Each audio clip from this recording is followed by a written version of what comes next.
నమస్తే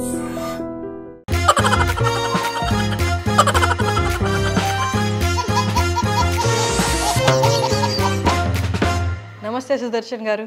నమస్తే హర్షిని గారు. సార్, మీరు ఇప్పటిదాకా ఎన్నో ఇంటర్వ్యూస్ ఇచ్చారు, ఎన్నో ఛానల్స్లో ఇచ్చారు. ఐ డ్రీమ్కి ఇచ్చిన ఒక డిఫరెంట్ ప్యాటర్న్ ఇంటర్వ్యూ ఆడియన్స్ నుండి, మన వ్యూయర్స్ నుండి చక్కటి రెస్పాన్స్ని తీసుకొచ్చింది. వాళ్ళు బాగా ఎంజాయ్ చేశారు, బాగా కనెక్ట్ అయ్యారు కూడా. చక్కగా నవ్వుకునే ఫన్ ఇంటర్వ్యూ చేద్దామని అనుకున్నాను. ఐ డ్రీము మనకు సంస్కారవంతమైన ఛానల్. సంస్కారం సూపర్ అండి. సూపర్ సంస్కారం ఏంటండి బాబు. ఇంతకీ మీ గుండు మీ కెరీర్కి యాడ్ అయిందా? యాడ్ అయ్యింది.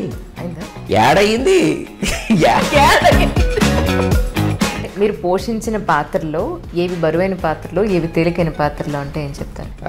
బూటు సూటు వేసుకున్నావు బరువైన పాత్రలు, నిక్కరు బనీని వేసుకున్నావు తేలికైన పాత్రలు. అంటే మూడు వచ్చినప్పుడు రాస్తూ ఉంటారా అని నా ఉద్దేశం. లేదు, మూడిగా ఉన్నప్పుడు కూడా రాస్తుంటాను. ఇంట్లో చెప్పారా? ఏమని రాస్తుంటాను. క్లాసిక్ టచ్ ఉన్న హ్యూమరు, మీ కంటెంట్లోని ఫన్ ఒక డిఫరెంట్ లెవెల్లో ఉందని కామెంట్స్ కూడా మనం చూసాం కామెంట్ బాక్స్లో. Compliments and comments, thank you. Sir, ఇప్పుడు ఇంకొక కొత్త కాన్సెప్ట్తో ఓకే ఐ డ్రీమ్ తరపు నుండి అంటే మీతో మొదలు పెడదాం అనుకుంటుంది. ఏంటి అంటే, టాపిక్ మేమే ఇస్తాం, క్వశ్చన్స్ కూడా మేమే అడుగుతాం. ఓకే, మీరు మీ స్టైల్లో, ఓకే, మీదైన శైలిలో జవాబులు ఇవ్వాలి. నాకు తెలిసి ఖచ్చితంగా ఈ ప్రోగ్రామ్ ఆడియన్స్కి అద్భుతంగా నచ్చుతుందని మేము అనుకుంటున్నాం. మీరేమంటారు? నేనేమంటానండి, కాన్సెప్ట్ అదిరిందంటాను, యూనిక్గా ఉందంటాను. ముఖ్యంగా మన వ్యూయర్స్కి నచ్చాలి అన్న మీ గోల్ని చూసారా, అది ఇంకా బాగుందంటాను. ఏ టాపిక్ తీసుకున్నా సరదాగా ఒక లైట్ వెయిన్లో, ఒక కాన్వర్సేషనల్ స్టైల్ ఫార్మాట్లో మాట్లాడుకోవటం అన్నది నాకు అర్థమైంది. ఇది కాన్వర్సేషన్ స్టైల్ అంటున్నారు కాబట్టి దీన్ని మనం ఇంటర్వ్యూ అనకుండా చిట్ చాట్ అందాం. మీరేమంటారు? మీకు ఓకేనా? Double okay sir. డబ్బులు ఓకేనా, చెక్ ఓకేనా అని అడగలేదండి. నేను అడిగింది ఈ వర్డ్ చిట్ చాట్ అనేది మీకు ఓకేనా? మీరు ఆల్రెడీ చిట్ చాట్లోకి ఎంటర్ అయిపోయినట్టు. Okay, welcome. ఎంటర్ అయిపోదాం. Thank you. హాస్య కథలు, హాస్య శీర్షికలు, హాస్య రచనలు, ఇలా ఎన్నో చదవడం వల్ల వచ్చిన ఎక్స్పీరియన్స్ కానివ్వండి, మీరే హిందీ, ఇంగ్లీష్, తెలుగు ఈ భాషల్లో ఎంతో లిటరేచర్ చదవడం వల్ల కానివ్వండి, అలాగే ఆ భాషల మీద ఉన్న మీకున్న ఎంతో మక్కువతో కానివ్వండి వచ్చిన ఎక్స్పీరియన్స్ కానివ్వండి, మీరు లెక్చరర్గా ఉన్నప్పుడు మీ విద్యార్థుల్ని, కలీగ్స్ని, ఫ్రెండ్స్ని మీదైన శైలిలో నవ్వించడం వల్ల వచ్చిన ఎక్స్పీరియన్స్ కానివ్వండి, అలాగే ఎన్నో వేదికల్లో, కార్యక్రమాల్లో మీ ఆడియన్స్ని మీరు నవ్విస్తూ వచ్చారు, దానివల్ల కానివ్వండి, లేదా ఇవన్నీ కాదు మీకు బై నేచర్ ఉన్న సెన్స్ ఆఫ్ హ్యూమర్ వల్ల కానివ్వండి. ఆగండి మీరు చాలు కానివ్వండి, కొంచెం ఆగండి. మీరు కొంచెం గొక్క తిప్పుకునేవ్వండి. మీరేంది సార్ గొక్క తిప్పుకోవడం? నేను కదా చెప్పేది. పోనీ మీరు తిప్పుకోట గొక్కేదో కాస్త మంచినీళ్ళు తాగండి. సార్, వీటన్నిటి వల్ల వచ్చిన ఎక్స్పీరియన్స్తో హాస్య ధోరణిలో మాట్లాడే స్కిల్ అనేది మీ సొంతమైంది. అదొక స్టైల్. హైదరాబాద్లో, ఢిల్లీలో, వరంగల్లో, వైజాగ్లో, విశాఖపట్నంలో, అలాగే విదేశాల్లో జరిగే సభల్లో, కార్యక్రమాల్లో, బుక్ రిలీజ్ ఫంక్షన్లో, కాలేజ్ ఈవెంట్స్లో, వీటన్నిటికి మిమ్మల్ని పిలుస్తుంటారు. ఇదంతా కరెక్టేనా? అది కరెక్టేనా అని అడిగి ఆ ఎక్స్ప్రెషన్ ఏంటండి బాబు, అదే డౌట్గానే. అన్ని నిజాలే, అబద్ధాలు ఏం లేవు, కరెక్టే. ఓకే, క్లాసిక్ హ్యూమర్ టచ్తో ఆడియన్స్ని ఎంతో ఆహ్లాదపరిచారు. స్టాండప్ కమెడియన్ లాగా మీకు స్టాండప్ స్పీకర్ హ్యూమరిస్ట్ అనే టైటిల్ కూడా ఇచ్చేశారు. ఇచ్చేసారంటే అది ఆ చేతులు బాడీ లాంగ్వేజ్ ఇలా పెట్టి ఇచ్చేసారంటే అదేదో పని అయిపోయింది, వదిలిపోయింది అన్నట్టు చెప్పారేంటి. ఏదైనా ఆ కాయినింగ్ చాలా బాగుందండి, standup speaker humorist. Thank you, అది చాలా బాగుంది ఆ కాయినింగ్. అంటే క్రేజ్ పాపులారిటీ అనే కన్నా వాళ్ళు హ్యాపీ ఫీల్ అయినప్పుడు మన మీద చూపించే అభిమానం అని అనుకుంటే బాగుంటుంది. నిజానికి వాళ్ళకున్న సెన్స్ ఆఫ్ హ్యూమర్ కానీ, వాళ్ళకి ఫన్ మీద ఉండే మక్కువ, దానివల్ల అంటే అది నిజానికి క్రెడిట్ మనం వాళ్ళకే ఇవ్వాలి. అంటే ఇవాళ మీరు మొదట్లో చూసారా, ఇది కానివ్వండి అది కానివ్వండి అనే పెద్ద లిస్ట్ ఇచ్చారు కదా. ఇవాళ మన టాకింగ్ రెసిపీకి అవే ఇంగ్రీడియంట్స్. ఓకే, అంటే వాటన్నిటి రిజల్టే ఈ ఎఫెక్ట్. పోనీ వాటన్నిటి ఎఫెక్టే ఈ రిజల్ట్. అందువల్లే ఈ టాక్కి ఒక ఫ్లో వస్తుంది, ఒక కంటెంట్కి ఒక ఫ్లేవర్ వస్తుంది, హ్యూమర్కి ఒక రిచ్నెస్ వస్తుంది, ఫన్కి ఒక క్లాసిక్ టచ్ వస్తుంది, మా వ్యూవర్స్కి ఒక మంచి ఎంజాయబుల్ ఎపిసోడ్ వస్తుంది, ఎక్స్పీరియన్స్ వస్తుంది, ఎంజాయబుల్ ఎక్స్పీరియన్స్ వస్తుంది, అదే ఎంజాయబుల్ ఎపిసోడ్ వస్తుంది. Okay, thank you. ఇది స్కిల్ అనండి లేదా ఆర్ట్ అనండి. ఓహో, ఇంకేమన్నానండి, ఇప్పటిదాకా కానివ్వండి అయిపోయింది, ఇప్పుడు అనండి ఈలూప పోనీ ఏదోటి అనండి కానివ్వండి. సరే, ఇలా ఎంటర్టైన్ చేస్తూ మాట్లాడే కళలో మీరు పండిపోయినట్టున్నారు. పండిపోలేదండి బాబు, ఫండిస్తున్నాను, ఐ మీన్ అదే ఫన్ అందిస్తున్నాను అంతే. జనం ఎక్కడికి ఊరికే రారండి, అందులో ఆ ప్రోగ్రాములకి సభలకిను ఎంటర్టైన్మెంట్ ఫీల్ అయితేనే ఎండింగ్ వరకు ఆడియన్స్ యాక్టివ్లో ఉంటారు. కామెడీగా చెప్తేనే వింటారు ఉంటారు. సో మనకి పైసలు ఇచ్చి ఆఫర్ ఇచ్చి ఇది ఆ ఫన్ అందించడానికే కదా. ఫుడ్లో వెరైటీస్కి ఎంత క్రేవింగ్ ఉందో ఫన్లో వెరైటీస్కి కూడా అంతే క్రేజ్ ఉందండి. నిజం చెప్పాలంటే అంతకన్నా ఎక్కువే ఉంది, అంతకు మించి. అదేంటి సార్, ఫన్నే కదా, అందులో వెరైటీ ఏముంటుంది? ఫన్లో కూడా వెరైటీస్ ఉంటాయండి. ఇప్పుడు ఉప్మా ఒకటే రకం, పులిహార ఒకటే రకం, మరి పులావ్, బిర్యానీ 100 వెరైటీస్. హ్యూమర్ కూడా అంతే, వీపింగ్ ఒకటే రకం, లాఫింగ్ రకరకాలు. మళ్ళీ మీరు వీపింగ్ ఆ జానర్లోకి వెళ్ళకండి, మన జానర్ అంతా కూడా మన లాఫింగ్ స్కూల్. సరే అండి సార్, మీకు వీపింగ్ టాపిక్ ఇచ్చిన దాన్ని మీ టాకింగ్తో లాఫింగ్గా మార్చేయగలరు, అది మీ డిఎన్ఏ సార్. ఈ డిఎన్ఏలు ఎంబీఏలు నాకు తెలియండి బాబు. లైఫ్ని లైట్గా తీసుకోవటం లాఫింగ్ వల్లే సాధ్యం. లైఫ్ని ఇంత తేలిగ్గా తీసుకుంటేనే ఎంత బరువుగా ఉందే, బరువుగా తీసుకుంటే ఇంకెంత బరువుగా ఉండేదో అన్నాడు ఒక ఆయన. నా ఉద్దేశంలో హ్యూమర్ కూడా ఒక ఆల్కెమీ. ఓకే, ఈ ఆల్కెమీ, ఈ ప్రక్రియ ఇదంతా న్యాచురల్గా స్పాంటేనియస్గా ఎలా ప్రజెంట్ చేయగలరు సార్? అది ఎలా సాధ్యం? నిజానికి ఆ స్పాంటేనిటీ మన ప్రీవియస్ ఎఫర్ట్స్లోంచి, ఆ ప్రిపేర్డ్నెస్లోంచి వస్తుంది. అంటే ఎక్కువ రీడింగ్, అంతకన్నా ఎక్కువ అబ్జర్వింగ్, అది ఇంపార్టెంట్. అంటే మనం వెళ్ళిన సభలు, సమావేశాలండి, ఫంక్షన్స్ అనండి, ప్రోగ్రామ్స్ అనండి, ఏమైనా అండి, అక్కడికి వెళ్ళిన తర్వాత అక్కడ ఉండేటువంటి పరిసరాలు, ఆ పరిస్థితులు, ఆ మనుషులు, వాళ్ళ ప్రవర్తనలు, డిఫరెంట్ బిహేవియర్స్ ఉంటాయి. వాళ్ళ ప్రవర్తనలు, వాళ్ళు కొంచెం ఎక్సెంట్రిక్గా ఆడ్గా బిహేవ్ అంటే కామెడీ ఆఫ్ ఎర్రర్స్ ఏవో జరుగుతుంటాయి అక్కడ. కామెడీ ఆఫ్ ఆడిటీస్ కామెడీ అన్నారు కదా. సో అవన్నీ ఆ సీన్లు, ఆ ఆడ్గా ఉండే సీన్లు అవన్నీ అబ్జర్వ్ చేయటం వల్ల ఏమందంటే మన మైండ్ ఓ పక్కని కొంత కామెడీ స్టఫ్ని, అసలే మనకు ఇది ఉంది, ఆ నెర్వ్ ఉంది కాబట్టి కామెడీ ఓ పక్కన బ్రెయిన్ అది తయారు చేస్తుంటుంది మైండ్ కామెడీ స్టఫ్ని.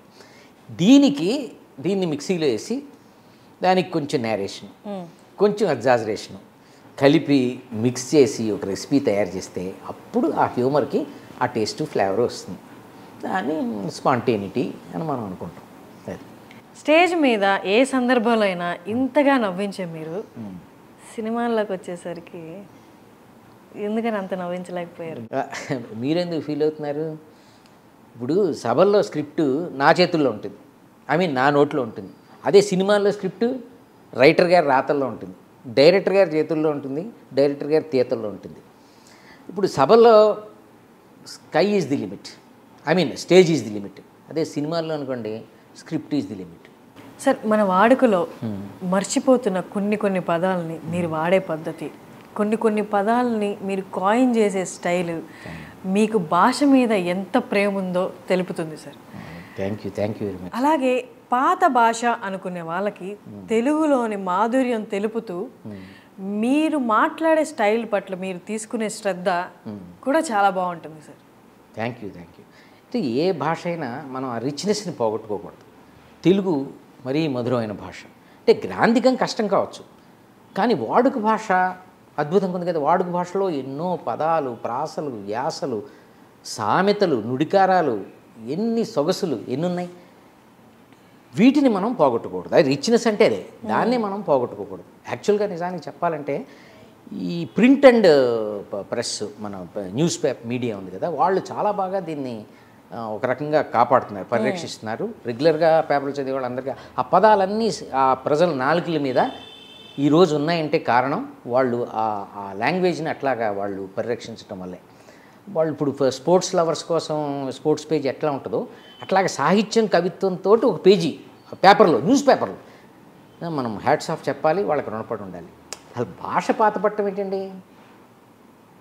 అమ్మ పాతపడుతుందా? అమ్మ ప్రేమకి పాతపట్టం అంటూ ఉంటుందా? ఉండదు కదా. అలాగే భాష ఎప్పటికీ అది పాతపడదు. మనం నిర్లక్ష్యం చేయటమో దాన్ని వదిలేయటమో జరిగితే అది మన తప్పే. నిజం సార్. సరే, అయితే మనం ఇక మీ ఫన్నీ ఎక్స్పీరియన్సెస్కి వచ్చేద్దాం. ఓకే.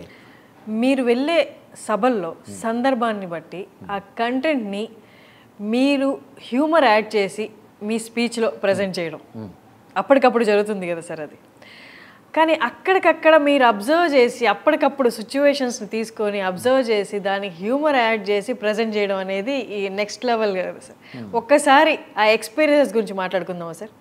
సాధారణంగా ఇప్పుడు మనకి ఫంక్షన్స్ అనండి, సభలు అనండి, కార్యక్రమాలు ఏవైనా యూజువల్గా నార్మల్గా ఒక సిస్టమేటిక్గా జరిగిపోయాయి అనుకోండి, అక్కడ మనం అబ్జర్వ్ చేసి ఇక్కడికి వచ్చి పట్టించే ఫన్ ఏమి ఉండదు, దానివల్ల జరిగిపోతాయి.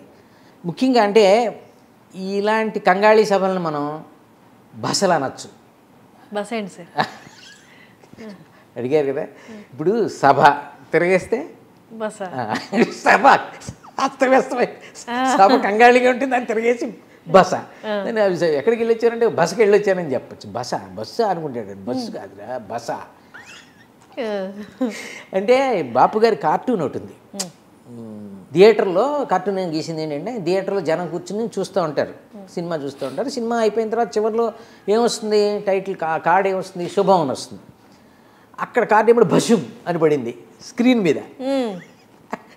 జనం వచ్చి బస్సు చూసుకొని నవ్వుకున్నా. అంటే అంత గందరగోళంగా ఉందన్నమాట సినిమా. అంచేత శుభం బదులు అక్క బస్సుం అనేసారు. అలాగే ఇక్కడ మనం సభ బదులు బస. సభ బస బాగుంది సార్, భలే కాయినింగ్ చేశారు. కాయినింగే కాదు, రీజనింగ్ కూడా చెప్పాను కదా. సభా భాషే కాదు, ఇంకా ఇందులో చాలా ఉన్నాయి. రభసలు, రసాభాషలు, అంటే ఎన్ని పొలిటికల్ రాజకీయాలకు సంబంధించిన మీటింగులు, ఫంక్షన్స్ జరుగుతాయి అవన్నమాట. అది మన కేటగిరీ, మన జానర్ కాదు కాబట్టి దాన్ని పక్కన వదిలేద్దాం. ఇందులో రససభలు, రసజ్ఞ సభలు కూడా ఉంటాయి. అవి మళ్ళీ అంటే సాహిత్యానికి సంబంధించినవి, కవిత్వానికి సంబంధించి పుస్తకావిష్కరణలు, ఇవన్నీ అదో తరహా, దాని ఆడియన్స్ వేరేగా ఉంటారు. అంటే అందులోంచి కూడా మనం కామెడీ పిండుకోవచ్చు. ఎప్పుడంటే అలాంటి రససభలు కొన్ని నససభలు అయిపోతాయి. ఎలాగంటే ఏ శుద్ధి సామ్రాట్, నసరత్నం ఎవరో ఒకళ్ళు తగులుకుంటే, అంటే గెస్ట్ గాను, స్పీకర్ గాను, వక్త అంటే స్పీకర్, వక్త గాను తగులుకున్నారనుకో, అబ్బో ఫన్నే ఫన్. మనకి అంటే పిండుకున్నవాడికి పిండుకున్నంత, అంటే మనకి ఫన్ను, జనానికి ఫ్రస్ట్రేషన్. అవి తీసుకొచ్చి ఇక్కడ చెప్పామనుకో, మన వ్యూయర్స్కి డబుల్ ఫన్.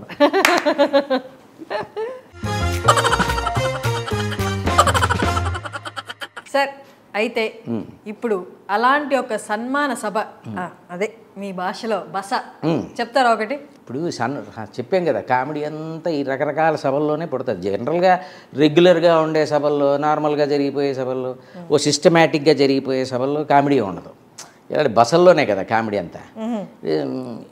కొన్ని ఇష్టపడి సన్మానాలు, కొన్ని మొక్కుబడి సన్మానాలు, కొన్ని పెట్టుబడి సన్మానాలు, కొన్ని చేతబడి సన్మానాలు, ఇట్లా రకరకాల సన్మానాలు ఉన్నాయి. వీటిలో పెట్టుబడి సన్మానం ఏంటి సార్? ఓహో, కరెక్ట్గా క్యాచ్ చేశారు. అయితే పేర్లోనే ఉంది కదా పెట్టుబడి. మొత్తం బడ్జెట్ అంతా మనోడిదే, అంటే సన్మానం చేయించుకునేవాడిదే.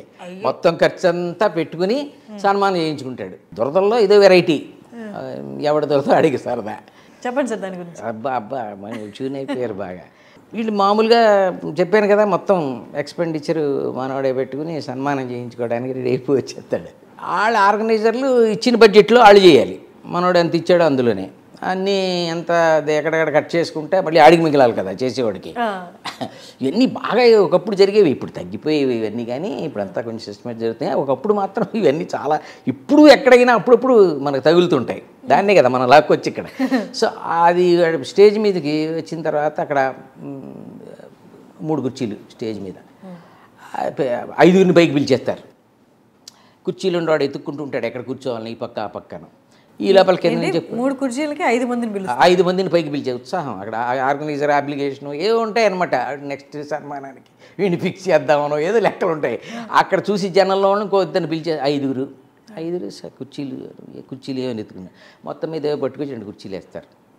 3 దండలు ఉంటాయి. ఇప్పుడు వేసుకొచ్చాడు కదా బడ్జెట్ వేసుకొచ్చాడు కదా, 3 దండలు ఉంటాయి. 3 దండలు అంటే మరి 5గురు ఉన్నారు. ఇటు దండలు వేసాక ఇటు తీయట్లే, తీస్తే మళ్ళీ ఎవడు దండ ఆడేసుకొచ్చున్నాడు వాడు. కొంతమంది తీసి పెట్టేస్తుంటారు అక్కడ. వీళ్ళు దండలు రొటేషన్లో పెడతారు. పెట్టగానే తీసేసి పక్కగా పట్టుకెళ్ళి నెక్స్ట్ వచ్చిన వాడు కదే వీడు చూసుకుంటుంటే దండ ఎక్కడా ఉండదు. ఏమైందంటే ఆడి మెడలో వేసారనమాట. ఈ దండల రొటేషన్ ఉంటుంది, ఈ రొటేషన్లో ఉంటుంది అనమాట. అంటే యాక్చువల్గా ఎందుకంటే ఈ ఇంటికి పట్టుకెళ్ళాలి కదా, ఈ వాళ్ళు పాపం సన్మానం చేయించుకున్నాడు, ఈ దండట్టుకెళ్ళి నాకు సన్మానం జరిగింది తెలుసా, అస్సలు ప్రూఫ్ ఎవిడెన్స్ ఇంట్లో. అసలు మాలు ఎక్కడ పోయావు, ఎక్కడ తిరిగి ఎక్కడ వచ్చాడు, ఇది సన్మానం, అద్భుతమైన సన్మానం, ఇదిగో శాలువా, ఇదేమో ఏంటి అనుకుంటున్నావు, అసలు జనమే జనం, అసలు కొట్టారు చూడు ఎవరిని, మిమ్మల్ని కాదు చప్పట్లు, దద్దరిల్లిపోయింది ఏంటి మీ వీప కాదు ఆడిటోరియం. అది యాక్చువల్గా ఈ ఇంటికి వెళ్ళి బిల్డప్ ఇచ్చే విషయంలో నాకు గుర్తు ఓ సీన్, కమెడియన్ రాలంగ్ గారు గిరిజి గారి మీద ఓ సీన్ ఉంటుంది సినిమాలో. ఆ సినిమాలో దీన్నే ప్యారడీ చేశారనమాట ఓ సీన్. ఇలాంటి బస చూసే, అంటే అందులో రాలంగ్ గారు ఏంటంటే బిల్డప్ ఇస్తాడు, నేను ఒక రచయితని, నేను కవిని తెలుసా అని. ఎవరో కవి పేరు పెట్టుకుని ఎవరో గండబేరున రాస్తుంటాడు ఒక ఆయన. ఆ పేరు పెట్టేసుకుని, అసలు నా కలం పేరు తెలుసా అది, ఆ పేరుతోటి నేను రాస్తున్నానని అవన్నీ జెరాక్స్లు కాపీలు ఇందులో పెట్టుకుని ఫైల్ పెట్టి ఇంట్లో అసలు ఆయన కవి గారు అసలు పొద్దుడే కాఫీ వేళకి, లేకపోతే ఏముండదు కదా ఇంట్లో కూర్చుంటే, అంటే కాఫీ అయింది, దేనికి కాఫీ, ఏం చేస్తావు, ఏం పీకుదావు అని కాఫీ పొద్దుటే. అందుకని బిల్డప్ మొత్తం వేళకి టిఫిన్ ఏం రాసుకుంటున్నాడో ఏంటో, పాపం కవి గారు కదా, ఆయన మూడ్లో ఆయన ఉంటాడు, ఇంట్లో ఉంటుంది కదా గౌరవం కొంచెం. అప్పుడు ఉండేది, ఇప్పుడు సంగతి కవంటే అసలు ముందు ఉన్నదే, అది వేరే సంగతి.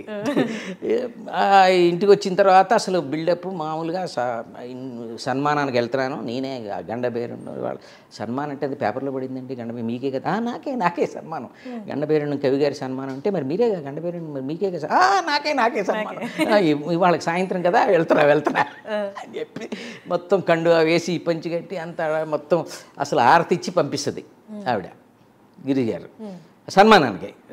వెళ్ళానంటే వెళ్తున్నా సన్మానం కదా వెళ్తున్నానని బయలుదేరి వెళ్తాడు. వెళ్ళిన తర్వాత అక్కడ సరే బయటికి వెళ్ళిపోతాడు. తర్వాత ఈవిడి ఫ్రెండ్ ఎవరో ఒక ఆవిడ వస్తుంది, వచ్చి ఏంటి మీ ఆయన సన్మానం అయితే నువ్వు వెళ్ళకపోవటం ఏంటి, అది అద్భుతమైన సన్మానం అంటున్నావు, మనం చూడాలి కదా, మరి మనం చూడకుండా ఎట్లా పద అంటే పదని వీళ్ళు వెళ్తారు. వీళ్ళిద్దరు కూడా సభకి వెళ్తారు. అక్కడ సభ వేదిక మీద అనౌన్స్ చేస్తూ ఉంటారు. అది పాపం మామూలు సభే, అది తర్వాత జరిగిందంతా రభస, కానీ అక్కడ వేదిక మీదకి ఇప్పుడు కవి గారు, ప్రఖ్యాత కవి రచయిత ఏదో గండబేరు గారు వస్తారని అనౌన్స్ చేస్తారు.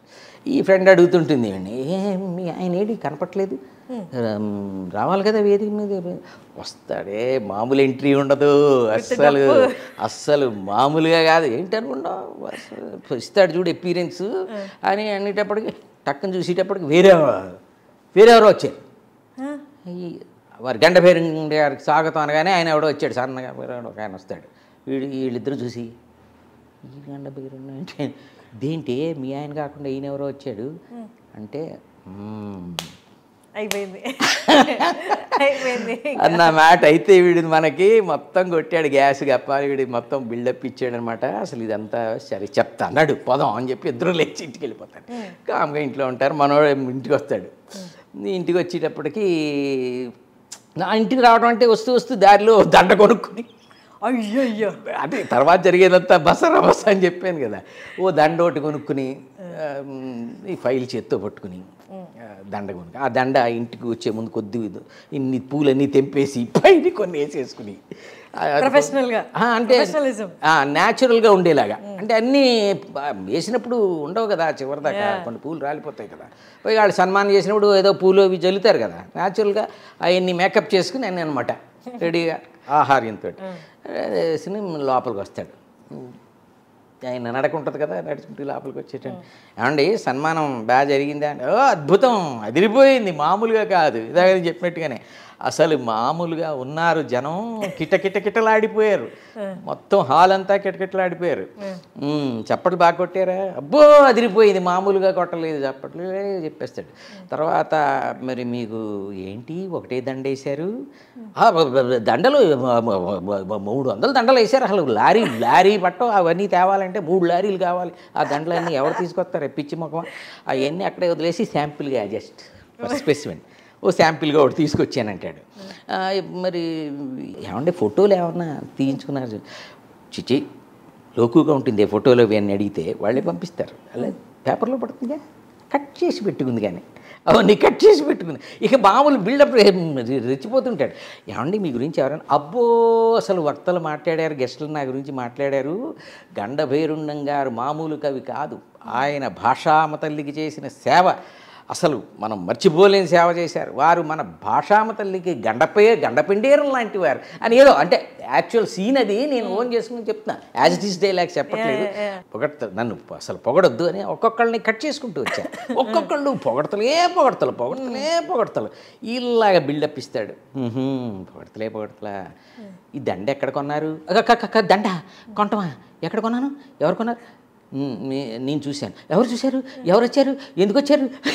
కొడుకు ప్రారంభమైంది. ఎవరు వచ్చారు? ఎందుకు వచ్చారు? మీరెవరు వచ్చారు? మేము చూసాం, అక్కడికి అంతా వచ్చాము, మేము సభకు వచ్చాము, మేము అంతా చూసేసారా? ఎందుకు చూసేసారు? అయ్య బాబాయ్ సన్మానం సభ జనం ఎందుకు అలా ఉణికిపోతున్నారంటే జ్వరం ఎందుకు జ్వరం వచ్చింది? సన్మానం అబద్ధం అజన్మానం అందుకే జ్వరం చెప్తాగా ఇదంతా చెప్తా ఆ సంగతి, జ్వరం ఏంటో నేను కుదురుస్తాను కదా.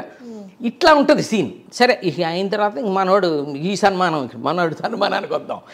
ఈ సన్మానం వచ్చాడు, దండలు ఎత్తుకునేవాడు, దండలు కుర్చీలు ఇది జరుగుతుంటే మనోడిని పిలిచాడు, ఏమైనా అదేంటి ఆయనకి ఆయనకి అంత పెద్ద దండ వేసావు, సన్మానం చేయించుకుంటూ ఉండే నేను నాకెయ్యాలి కానీ ఆడికేసేవాడు అంత పెద్ద దండ. కూర్చో ఆడే తెచ్చుకున్నాడు కూడా గెస్ట్గా వస్తూ. కొంతమంది గెస్ట్గా కూడా డబ్బులు ఇచ్చి గెస్టులుగా వస్తారు, గెస్ట్లకు కూడా వచ్చి అలా కూడా క్రేజ్ అనమాట. అది చెప్పుకుందాం. ఆయనే తెచ్చుకున్నాడు ఆ దండ కూడాను. నువ్వు ఇచ్చిన బడ్జెట్లో ఇదే ఎక్కువ నీకు, ఊరుకో అసలే దండలు షార్టేజ్గా ఉంది, నువ్వు ఎక్కువ మాట్లాడే ఉంటే ఈ దండ కూడా రొటేషన్లో పెట్టేస్తావు అన్నాడు. ఇది కూడా రొటేషన్లో పెట్టేస్తారా? దండ వదలకుండా పట్టుకొచ్చినాయి. అది సరే కానీ మళ్ళీ మనవాడు ఎన్ని డౌట్లు ఇచ్చాడు కదా, డబ్బులు ఇచ్చిన దాంట్లో ఏం గిట్టుబాటు అవుతుందో చూసుకోవాలి కదా. ఏంటి మొమెంటో మీద పేరు చెక్కిస్తానా? ఏది పేరేది? అమౌంట్ మొత్తం నొక్కేసావా? నువ్వు ఇచ్చిన చెక్కి ఈ చెక్క మొక్కేయటమే చాలా ఎక్కువ, మళ్ళీ దాని మీద పేరు ఒకటి చెక్కిస్తారా? మళ్ళీ ఏదో పెద్ద అమౌంట్ నొక్కేసావా? అమౌంట్ నొక్కేయటానికి పెద్ద నువ్వు పాన్ ఇండియా బడ్జెట్ ఇచ్చావని చివరికి పానుకు కూడా డబ్బులు మిగలలేదు, ఇచ్చాడు జలక్కు. అడు కాము. మళ్ళీ నెక్స్ట్ మనోడు అక్కడతో అవ్వలేదు. జనం ఏంటి ఎంత పలుచుకున్నారు? జనం 100 మందిని తీసుకొస్తా అన్నావు, 50 మంది కూడా లేరు అన్నాడు. బాబు వాళ్ళు పెయిడ్ ఆడియన్స్, మళ్ళీ వాళ్ళకి బొకేలో ఒక బొక్క, మూసు కూర్చొని ఉన్నదాన్ని చేయించుకో కామ్గా వెళ్ళాను అన్నాడు. వీడు కామ్ అయిపోయాడు. ఆర్గనైజర్కి బాగా కాలింది. దొబ్బుతున్నాడంటారు బాబు, పిలిచి సన్మానం ఇప్పుడు కార్యక్రమం ఉంది వీడికి, ఏమో మన దొబ్బుతున్నాడని చెప్పి ఇదిగో అదేదో సినిమాలలాగా నీకు చిటికలు చప్పట్లు కాలీఫ్లవర్ బొకేలు ఇవ్వలేదు, అంతవరకు సంతోషించు, దండ వేసాం కదా, పేరున్నా లేకపోయినా మొమెంట్ ఎత్తున్నాం కదా, ఏదోటి పెద్ద ఇందాక మళ్ళీ శాలువా చూసి ఇలా చూస్తున్నాం ఏంటి, ఏదో శాలువా అంటూ కప్పాం కదా, ఇవన్నీ చేస్తున్నాం కదా సన్మానం. అసలు నీలాంటి వాడికి చిటికలు అని చిటికలే చెప్పట్లు వెరైటీ సన్మానం అని కాలీఫ్లవర్ బొకేలు ఇస్తే తీరేది. అయ్యో డబ్బులు ఇచ్చాడు కదా సార్ పాపం. ఆ ఇచ్చిన బడ్జెట్ చాలా ఉంది కదా ఖర్చు, ఇక్కడతో అయిందేంటి? ఇప్పుడు అందరికీ అన్నీ ఇచ్చుకుంటే వాళ్ళు మైకులు అద్దెలు హాలు చాలా ఉంటాయి, ఇచ్చినా సరే మరి ఆడి కమిషన్ ఉంటుందిగా, అది అన్నీ అందులో చాలా మిగలాలి కదా పర్సంటేజ్. సుదర్శన్ గారు, అయితే ఇలాంటి సభలకు వచ్చే గెస్ట్ల పరిస్థితి ఏంటి? పరిస్థితి బాగానే పడేది. అసలు గెస్టుల గురించి మామూలు ఏ అడుగుతారు, వాళ్ళ పరిస్థితి ఏంటి అని అడిగారంటే అది కూడా ఏదో వాళ్ళ పరిస్థితి ఏ ఉందో పాపం, ఎలా ఉన్నారు వాళ్ళ పరిస్థితి ఏంటో అనే కదా చెప్పాను కదా. వాళ్ళు కూడా పాపం ఈ టైపుల్లో డబ్బు ఇచ్చి మరీ వచ్చే కేటగిరీ ఒకటి ఉంటుంది కొంత. అంటే అదొక వీక్నెస్, అదో పబ్లిసిటీ క్రేజ్. మళ్ళీ దురదలో ఇది కూడా దురదలో ఒక వెరైటీ అనమాట. ఈ పేరు చెప్పుకుని నేను గెస్ట్గా వెళ్ళాను, చూసా అంటే వాళ్ళకి సన్మానం ఎవరికి అన్నదాంతో కూడా వాళ్ళకి సంబంధం లేదు. వాళ్ళకి అక్కడికి వచ్చినప్పుడు మాట్లాడాలిగా, మాట్లాడతారు, ఏది వస్తే అది ఆ టైంకి మాట్లాడేస్తారు. టెంప్లెట్ ఉంటుందా? ఏదో టెంప్లెట్ ఉంటుంది, ఏదైనా కామన్ సబ్జెక్ట్ కామన్గా మాట్లాడేది చాలా గొప్పవారు. వచ్చాడు ఆర్గనైజర్, వచ్చాడు మైక్ తీసుకున్నాడు. ఇవాల్టి మన గెస్టు ఆయన చాలా గొప్ప దాత. నిజంగా ఆయన మనకి చేసిన సాయం, ఇచ్చిన మాట మర్చిపోలేం అన్నాడు. అంటే నేను మర్చిపోతాగా అన్నాడు. వీడు మర్చిపోయాడు, వీడు గతుక్కుమన్నాడు, ఈయన మర్చిపోయాడు. అది కాదు, ఆయన ఏదో అలాగే చెప్తాడు, సాయం దాత నేను అవన్నీ మీరు పట్టించుకోకండి, అసలు ఇందులో చేసింది ఏమీ లేదు, నిజానికి నాకు అలాంటివన్నీ గెట్టవు, ప్రవర్తలేను, ఏదైనా అలా చెప్తాడంతే, ఆయన నా మీద ఉన్న అభిమానం అంతేను.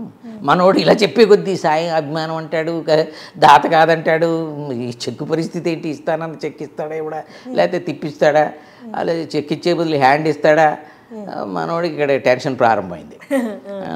అక్కడ సైడ్ వింగ్లు ఉంటాయి కదా, స్టేజ్కి పక్కకి సైడ్ వింగ్లోకి వెళ్ళి అక్కడి నుంచి సౌజ్యులు సార్ అన్నాడు. నువ్వు అడిగినా వాడు అక్కడి నుంచి దండం పెడతా సార్, చెక్కు సార్, అక్కడి నుంచి సౌజ్ఞలు చేస్తున్నాడు. మరి ఇప్పుడు అయిపోయే లోపల ఇస్తాడా ఎవడో కదా, అందుకని ఇప్పుడు అసలే నేను దాతను కాదు, ఆయన ఏదో అభిమానం కొద్ది అలా చెప్తాడు అన్నాడు కదా, అది మనోడికి డౌట్ వచ్చింది, దాతను కాదంటాడు, అభిమానం కొద్ది చెప్పడం అంటాడు బాబు. అక్కడి నుంచి మనోడు కుదిరినప్పుడల్లా ఆయన ఇటు ఐ కాంటాక్ట్ ఇచ్చినప్పుడల్లా సార్ చెక్కు సార్ ఇస్తానవే మాట్లాడుతున్నాను కదా అంటున్నాడు ఈయన. మన గెస్ట్ గారు లేచాడు, వచ్చింది సరైన టైం ఇప్పుడు, అసలు అందుకోసమే కదా ఇలాగ ఇదొక మైక్ దొరదొకటి ఉంటుందన్నమాట. అసలు ఎక్కడ లేని పాపం చెప్పేయాలి. ఆయన వచ్చేసి మైక్ తీసుకున్నాడు. అసలు మైక్ తీసుకోగానే ఫోన్ రింగ్ అయింది, చూశాడు, ఇంటి నుంచి వాళ్ళ ఆవిడ. ఎత్తగా ఎత్తకపోతే చస్తాడు, ఎత్తాడు, హలో చెప్పన్నాడు. ఏంటి చెప్పేది, ఇంట్లో చెప్పలు కడగాలి, త్వరగా ఇంటికి తగిలాడు, పొద్దుటి అన్నీ అలాగే పడి ఉన్నాయని. గట్టిగా మాట్లాడకే, నేను సభకి ఇందులో గెస్ట్ని, అందులో సభాధ్యక్షుడిని. గెస్టో రెస్టో వీడు సభాధ్యక్షుడా, ఏదో పెద్ద దేశానికి ప్రెసిడెంట్ అన్నట్టు చెబుతున్నాం ఏంటి, పనికిమాలిన సభలకు అన్నీ పోతావు, వాళ్ళు అక్కడ తిండి గట్రా ఏమైనా పెడతారా, అది పెట్టరా ఏం పెట్టరా, అవన్నీ నాకు అనవసరం, ఏదో గడ్డి తిని త్వరగా ఇంటికి తగిలాడు. రాత్రి 10 దాటిందనుకో బయట గేటుకి తాళం వేసేస్తాను. ఫోన్లో ఇదంతా బయట జనానికి వినపడుతుంది, మరి ఫోన్లోంచి లీక్ అవుతుంటుంది. అబ్బా ఉండవే, గట్టిగా మాట్లాడు, ఏంటి ఉషు అంటున్నావు, ఏదో కాకులు తోలినట్టు. అబ్బా అదేం కాదే బాబు, ఇప్పుడు నేను ఈ సభలో మాట్లాడాలి, నేను గెస్ట్ అని చెప్తున్నాను కదా, మైక్ ముందు ఉన్నానని చెప్తున్నాను కదా, ఇప్పుడు ఈ సన్మాన సభలో ఇప్పుడు నేను మాట్లాడాలన్నాడు. ఓహో, మా పొట్టకొస్తే అచ్చర మొక్కలేదు నీకు, మళ్ళీ సభలో నువ్వు మాట్లాడటం ఒకటి, మళ్ళీ ఆడెవడు సన్మానం ఎవడికి అంది. ఇక్కడి నుంచి ఆడెవడో దరిద్రుడు, ఆడెవడో దగులుబాజీ, ఆడెవడో తలపాసినోడు, వాడి గురించి నాకే తెలియదు, నేను నీకేం చెప్పను, నీకు దండం పెడదాను బాబు, పెట్టే ఫోన్ పెట్టేయను. సర్లే ఏదోటేడు, ఆ వచ్చేటప్పుడు ఆ మొమెంటోలో అయ్యో అంటారా ఆయన ఆ చెక్క ముక్కలను ఇంటికి తేబాక, నీతో పాటు ఆటికి దుమ్ము దులపలేక చస్తున్నాను. నాతో పాటు ఇంటికి దుమ్ము దులపలేక వీళ్ళేమో విన్నారా ఏంటి, ఇలా అప్పటికే ఇలా పెట్టుకుని ఫోన్ అలా పెట్టుకుని నోట్లో పెట్టేసుకోలేదు, ఫోన్ ఒకటి తేడా అడ్డం పెడతాడు, ఇలా పెడతాడు. అలాగే నేను వచ్చేస్తాగా అటు పెట్టేసాక కూడా మాట్లాడుతున్నాడు పైకి, బిల్డప్ ఫోన్ కట్ చేశాడు. అలాగే అస్తమాడు ఫోన్ చేయకు నువ్వు, చెప్పాను కదా నీకు, ఫోన్లో సభలో ఉన్నాను మాట్లాడు, పెట్టే ఫోన్, జనం వెయిట్ చేస్తున్నారు నా స్పీచ్ కోసం. ఓకే అప్పుడో పెట్టేసింది, ఫోన్ పెట్టేశాడు.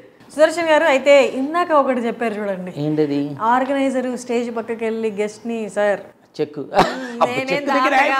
మీరేదో చెక్కు దగ్గర ఆగిపోయిన బాగా ఇన్వాల్వ్ అయినట్టున్నారు కదా, ఇంతకీ ఇస్తారా, బాగా ఇన్వాల్వ్ అయింది, నాకు నచ్చింది అది మీ ఇన్వాల్వ్మెంట్, కాకపోతే చెక్కు దగ్గరే ఇన్వాల్వ్ అయ్యారు మిగతా.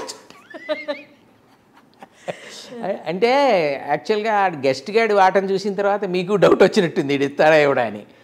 అసలు ఆర్గనైజర్ పడాల్సిన టెన్షన్ అంతా మీరు పడుతున్నట్టు కనపడుతుంది. పాప అడుగుతున్నాడు ఈయన అంటున్నాడు.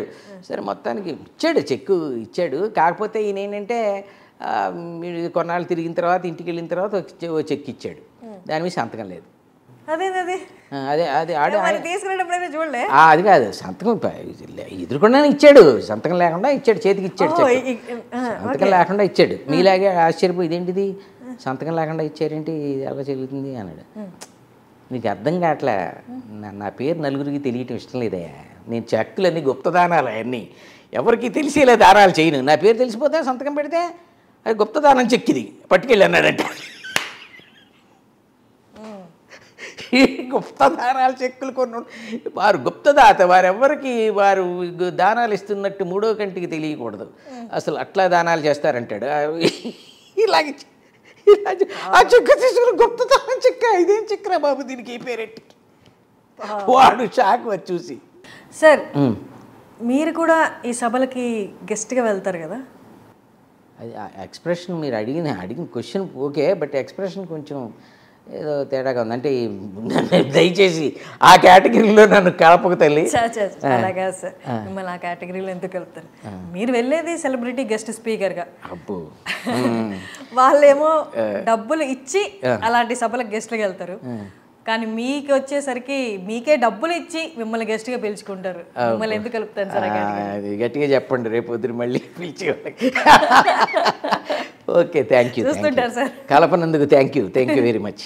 సన్మానం చేయించుకునే పర్సన్ ఉంటారు కదా సార్, అదే సన్మాన గ్రహీత, మరి ఆయన సిచ్యువేషన్ ఏంటి సార్? సన్మాన గ్రహీత ఏమ నాకు డౌట్గా ఉంది. మీరు కూడా ఏదైనా సన్మాన సభకి యాంకరింగ్ చేశారా? లేదు సార్. రేపు అంటే దీనికి చూనే ఇప్పుడు నేను సన్మాన గ్రహీత అంటా ఉంటే ఏదో సన్మానితుడు సన్మాన గ్రహీత ఈ పదాలు మీకు వచ్చేసి ఆడి పరిస్థితి ఏంటండి, అదో పెద్ద ట్రాక్. ఇప్పుడు ఆడికి ఎలా ఉందంటే కూలి ఇచ్చి తన్నించుకున్నట్టు అయింది పరిస్థితి, అంతే కదా. డబ్బులు ఇచ్చి ఇవన్నీ ఈ అరకవర సన్మానంతో బాగా అప్సెట్ అయ్యాడు, అంటే పైసలు ఇచ్చి ఫ్రస్ట్రేషన్ మిగిల్చుకున్నట్టు అయింది. సరే సన్మానం మొదలుపెట్టారు మనవాడికి. ఆ సన్మానం ఒక పెద్ద సింహాసనం లాంటి కుర్చీ, షేప్కే సింహాసనం అది, అది ఎప్పుడుదో దశాబ్దాలు లాంటి కుర్చీ ఒకటి ఆ ఆడిటోరియంలో పడి దాన్ని తీసుకొచ్చేసారు. అదే దూది ఊడిపోతూ ఆ స్పాంజ్ ఊడిపోతూ ఉంటుంది ఆ కుర్చీ, దాంట్లో ఏమిటి కుడతా ఉంటాయి. ఇప్పుడు అబ్బా కుడుతుంటే మళ్ళీ ఏదో స్టైలిష్గా కుడుతున్నట్లే బాధపడుతూ అందులో మనోడు కూర్చుని ఉన్నాడు. అదే అది తీసుకొచ్చి అక్కడ వేసారు. మనోడు ఇంకా నస మానలేదు, పిచ్చి ఈ దండ ఏంది, వీడి దండ వీడి గోల. ఆర్గనైజర్ పిలిచి గుసగుసగా ఆర్గనైజర్ వచ్చాడు, కూర్చోబెట్టాడు, మళ్ళీ దండ వేసాడు. అది ఇందాక దండే వేసాడు. ఏందా దండ ఏంది చూడు, మొత్తం పూలన్నీ రాలిపోతున్నాయి, సభ అయ్యేటప్పటికి దారం మిగిలేలా ఉంది, ఇంత నాసిరకం దండ తెచ్చేయండి మాట్లాడుతున్నాడు ఆడు. ఇవన్నీ మళ్ళీ మైక్లో వెళ్తాయేమో అని మాట్లాడగలరు. మళ్ళీ జనం గోల ఎక్కువగా ఉంది, ఈ ఆడిటోరియం నిండిపోవాలని వీడిది ఎంతమంది తీసుకొస్తారు, పెయిడ్ ఆడియన్స్ అంటే వాళ్ళకి ఇచ్చి వీళ్ళని తరలించి పాపం ఏది తీసుకొచ్చారు కదా. జనం ఏంటే 100 ఏది నా 50 మంది కూడా కనపట్లేదు, మళ్ళీ మొదలెట్టాడు. అక్కడ అసలాగే ఊరుకోవా బాబు ఇవన్నీ మాట్లాడక, ఇందులో కూర్చుని కూడా ఇవన్నీ మాట్లాడతావు నువ్వు అన్నాడు. సరే సరిపెట్టుకుని మొత్తానికి ఎలా అయితే పాపం అడ్జస్ట్ అయ్యి దాంట్లోనూ ఓ పక్కకి ఇటు జాగ్రత్తగా చూసుకుంటే అట్లా కూర్చున్నాడు. ఈ బాధలు ఒకటి కాదు, దండ బాధ, శాలువ బాధ, కుర్చీ బాధ, అన్నిటి టెన్షనే. ఇంకో గెస్ట్ మాట్లాడుతున్నాడు, సన్మానం చేయాలి. గెస్ట్ ఎవడా బాబు ఇందాకని మాట్లాడు, సుత్తి కూడా చంపేస్తున్నాడు, ఆడు మొత్తం టైం అంతా ఆవిరైపోతుంది, మరి నేను ఎప్పుడు మాట్లాడాలి అంటున్నాడు. అది చెప్తా ఆడి సుత్తితోటే టైం అంతా ఆవిరైపోతుంది, అసలే హాల్ ఎప్పుడు మాట్లాడాలని వదిలేస్తాడు, నువ్వు మాట్లాడుతు కానీ నువ్వు కంగారు పడక నువ్వు కూర్చో అంటున్నాడు. అని మన మొత్తానికి మనోడిని వదిలేరు, కూర్చోబెట్టారు. మనోడు ఇక మొదలుపెట్టాడు ఉపన్యాసం. మైక్ ఇచ్చారు, మనోడు పట్టుకున్నాడు. నిజంగా ఈరోజు ఈ సంస్థ వారు నా ప్రతిభను గుర్తించి నాకు ఈ సన్మానం చేయటం అనేది నా యొక్క అన్నాడు. నా యొక్క బ్యాంక్ బ్యాలెన్స్ నా యొక్క అనగానే ఎవడో వాడు వచ్చాడు మధ్యలో. వాడు వచ్చి సార్ 1 minute ఈ ఎక్స్ప్రెషన్ ఇచ్చాడు వాడు. మధ్యలో వచ్చి 1 minute అంటాడు. ఇదే ఎక్స్ప్రెషను మధ్యలో. అసలే నాకు ఇచ్చిన టైం ఏం చెప్పాలి, ఇందులోనే నేను మళ్ళీ మధ్యలో వచ్చి 1 minute అంటాడు ఈడవాడు. నన్నే 2 minutes మాట్లాడమన్నారు, 1 minuteలో ఈడంటే 1 minute అన్నాడు. 1 minute అన్నాడు, 1 minute మాట్లాడు కదా, 2 minutes మాట్లాడు. ఏంటి ఎందుకు వచ్చాడంటే ఆడొచ్చి సభికులందరికీ విజ్ఞప్తి, ఈ సభ అయిపోయిన తర్వాత భోజనాలు గట్రా లేవు, ఈ దరిద్రుడు ఇచ్చిన బడ్జెట్ అంతే ఉంది. మరి అదేలేండి, అంటే సభ అప్పటిదాకా ఉండదు, డిన్నర్ టైం దాకా మీరు హాయిగా ఇంటికి వెళ్ళిపోయి ఎవరి భోజనాలు వాళ్ళు మీరు ఇంట్లో చేసుకోవచ్చు. అసలే మనకి హాలు డిస్కౌంట్ బేరం కింద ఫిక్స్ చేసాం, వాళ్ళు గంట ఇచ్చారు, ఈ లోపల మనం ఈ సభ ఫినిష్ చేయాలి, అదనమాట సంగతి. మీరు కానివ్వండి సార్. అబ్బా అని మళ్ళీ మైక్ తీసుకుని, ఇందాక నేను చెప్పినట్టుగా ఇది నా యొక్క పూర్వజన్మ సుకృతం, ఇది నా యొక్క అదృష్టం.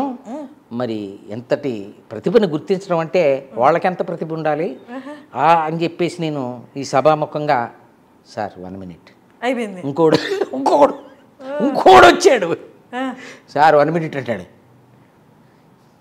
ఏంటి 1 minute కానీ ఏం చెప్తావు కానీ.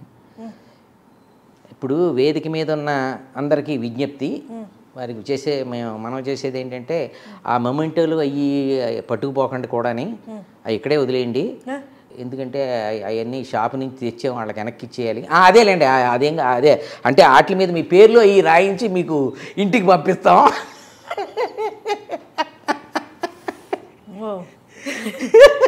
వింటుంటేనే ఎంత గందరగోళంగా ఉంది సార్.